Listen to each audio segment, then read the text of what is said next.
जी बिल्कुल, मुल्क के दीगर शहरों की तरह सांगड़ में भी जश्न आज़ादी की तैयारियाँ ज़ोर शोर से जारी हैं। शहरियों की जानिब से मुख्तलिफ जगहों पर गाड़ियों में जो है पाकिस्तानी झंडे लगाए हुए हैं। मैं आपको बताऊं कि जश्न आज़ादी के हवाले से शहर के मुख्तलिफ जगहों पर जो है स्टॉल भी लगाए गए। इस वक्त मैं एक स्टॉल पर मौजूद हूँ जहाँ पर शहरी जो है वो झंडे खरीद कर रहे हैं। आइए मज़ीद उनसे बात करते हैं तो उनका क्या कहना है। 15 अगस्त का दिन जो है वो आज़ादी का दिन है। आज हम योम 77वां दिन जो है वो कल हम मनाएंगे।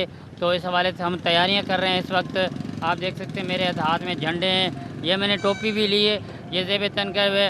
कल हम इसको भरपूर नमूने से मनाएंगे और आज़ाद कौम की हैसियत से इस दिन को भरपूर नमूने से मनाना चाहिए।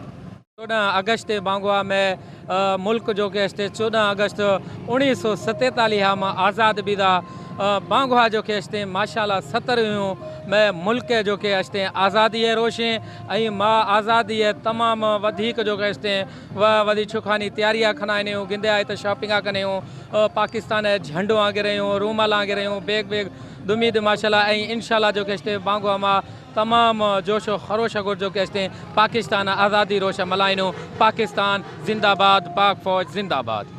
बिल्कुल, जैसा कि आपको मालूम है कल जो है 14 अगस्त आने वाली है। 77वां योम जश्न आज़ादी जो है हम भरपूर तरीके से मनाएंगे इंशाल्लाह। मैं अभी जो है स्टॉल पर मौजूद हूँ, अपने बच्चों के लिए बैज वगैरह और झंडे वगैरह लेने के लिए आया हूँ और बहुत ही खुशी का दिन है और बहुत ही जज्बे के साथ मनाएंगे इंशाल्लाह।